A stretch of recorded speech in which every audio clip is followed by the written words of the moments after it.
What's going on, world? Welcome back to I Train Mind Body. So I discussed a trip that I took in Jacksonville that I came across demonic spirits and spiritual warfare.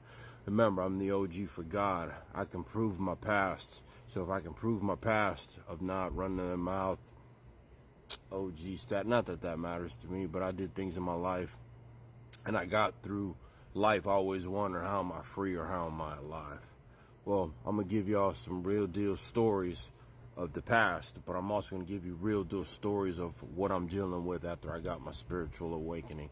And I believe it's very important, that I want to be able to reach certain people that maybe pastors, preachers won't be able to, because I've been there. I've done that. I've been in 2 different prisons. I've been locked up in different states. I've been in rehabs. I've been in mental health facilities, and here I am. I'm living a productive, peaceful life. So whatever it was that I know what I dealt with. The spiritual warfare that I dealt with in Jacksonville literally lingered on to me after I came back to Tampa. And, I felt really worn out. And, I was the light in the darkness. And I choose to put myself in some situations that most people probably wouldn't want to, especially after feeling the evil. But because I'm anointed by God and God gave me these gifts. Before I went to Jacksonville, I ended up finding 3 white feathers. I have a story about finding 5 white feathers outside my truck on 5 different days, and I believe that was my angelic letting me know things are cool. Well, I started piecing things together since I've been back from Jacksonville, and I found these 3 white feathers, which was my angelic, and then I started remembering dreams that I had beforehand. Yet these dreams don't tell you exactly what's going to go on, so I have to decipher them for myself. And I ended up finding out that, I was being warned, but I was also my angels are letting me know that I'm protected and that I was going to deal with things that I'm able to handle. I ain't finna run. I'm gonna irritate these damn demons, and we gonna talk about things that people don't want to talk about. But like I said, if I can prove, who's a witness to your work, Easy, in one of his songs, who's a witness to your work? A lot of people witness to my work. People seen it. They heard about it because they know other people who know other people who saw it, other people who know this. But that's not what I'm here for, man. I'm here to glorify God and what He's done for me in my life since my spiritual warfare. Since my spiritual gifts have happened. And, my gifts were given to me when I was in Denver.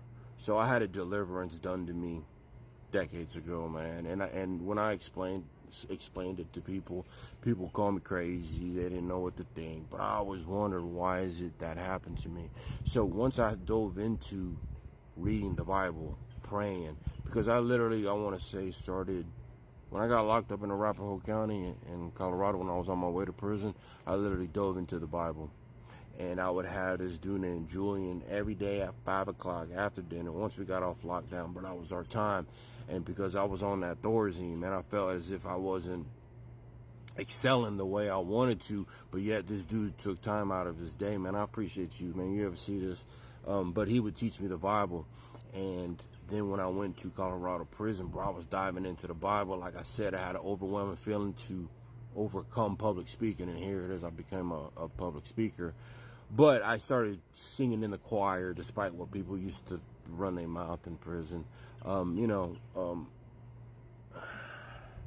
I'm out here trying to do the best I can, and I'm learning how to edit. I'm learning how to do this. The podcast is being built. The podcast area is being built. But I wanted to tell you, once I started diving into the Bible, man, I saw all these things. But because I was in my flesh, I was into me, and I was trying to do my own thing, despite God giving me grace that I didn't deserve. It's literally like I started noticing these gifts when I was in Colorado, especially when I got to Pier 1, the behavior modification program that allowed me to get out of prison a little early so I can learn about myself. And it was most definitely necessary. But because I didn't realize what these gifts were, I was scared of them. Well, now that I'm learning to embrace these gifts, I want to embrace them, and I want to help the world out to make a better tomorrow, man. Like, I just want to make a difference in the world. I don't want to be known. Like, I talked to somebody earlier today, man, something he remembers me. He was the younger kid in the neighborhood, and I was the older kid in the neighborhood, and he remembers something that, you know, I'm not proud of, but he says, man, I remember when you had 2 AKs and the passenger seat was just full of money. Like, that's not how I want to be remembered. I want to be remembered for helping people out.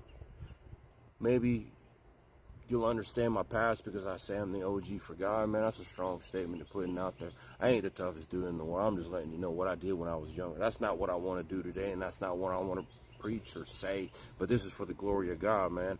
So one of the gifts I didn't realize was I was getting on a bus in Denver, heading back to the program, and I'm looking at these 2 dudes get on the bus, and they arguing back and forth, and you could tell it's escalating. And I literally looked to the left of me, and there was 2 little girls. I don't know, 5, 6, maybe 7. I don't know. They was young, and they was itty bitty. But for some odd reason, I knew these dudes were going to fight. And they started fighting, boom, boom, boom, on this bus. And I had a split-second decision to cover these girls. In other words, I reacted so fast that these dudes are fighting on my back. I don't know how I knew it. I don't know why, you know, like how I, like I said, I don't know how I knew that, but now I do, because God gave me a gift. I was able to discern and literally see what was going to happen. I might have looked over and been like, man, there's a possibility these girls could be in danger. And what do you know? I got 2 grown men on my back fighting, man. But if they would have been fighting on top of these little girls, man, they would have been hurt, man. Nah, man, I'm going to be OG for God. But check it. I had to go back to the program and tell these people what happened, because I was on parole, and I was in this program, and you got to be redundant. Like, I got to let them know what's going on in my life. And they had like what you call a game. You know, people start asking me like, oh, you would have been good with the situation, you know. And yes, you know, one of the main things they asked me was like, because of my past and because of what my record looks like, would have you putting yourself in the middle of this mix, would you be okay going back to prison? You know what my answer was? Yes, because them girls stayed safe. I would go back to prison for that any day. Was that right or wrong? That was a God's gift, man. I protected 2 little girls, man. I think I would have went back and did my time and been smiling because these girls didn't get hurt.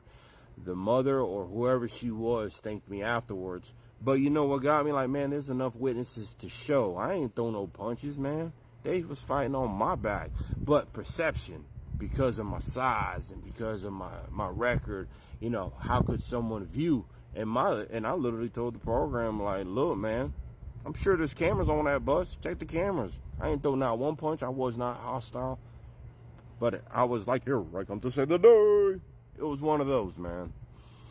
I just want to let you know, man, since I gave my life over to God, man, a lot of things have changed. You know, do I still deal with adversity? I do. But also at the same time, when I deal with adversity, man, I'm going to deal with it with a smile. Some things I've been put in situations where, you know, I'm still learning how to do things, man. A career habitual criminal, man. Grew up on the streets and grew up in prison, man. But I want y'all to stay up, stay blessed, and know when I gave my life to God, a lot of things changed, man. I became a business owner. I became a teacher for the juvenile justice system. I became a real estate investor. I became a business owner. I became a homeowner. I became a tax-paying citizen, having, you know, insurance, like everything, man. I became a lot of things a lot of people didn't think. A lot of people thought I was going to go back to prison. A lot of people thought I was going to go back to selling dope or having sticky fingers, robbing, stealing. But that's not what I want to do. Man, I want y'all to stay up. I want y'all to stay blessed. You know, God loves you. Change is possible. I'm proof. Utilize me for what I know and utilize my mistakes for positive. And y'all have a good one, man. Stay up, stay blessed.